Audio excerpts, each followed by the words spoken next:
Sir, kami po yung magdi-deliver ng lechon. Bali, nandito na po sa sasakyan yung lechon. Tama ho ba? Kayo ho ba ang umorder? Sa pangalan niyo po at saka sa address na ito? Aba, wala akong na-order. Lechon. Hindi ho ba kayo ang ano po? Para daw pinadeliver lang po sa amin, inarkilahan lang kami ng may lechonan.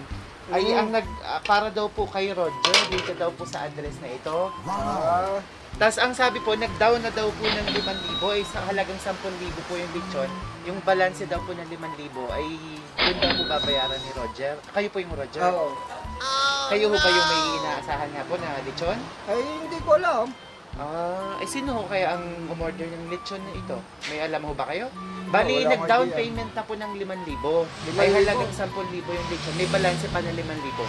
Oh no! Malaki po Ay, sino magbabayad? Ay, sa inyo daw nga po eh, Ba, Roger. wala po. na. Ubus na ang pera ko. Wala na akong pambabayad diyan.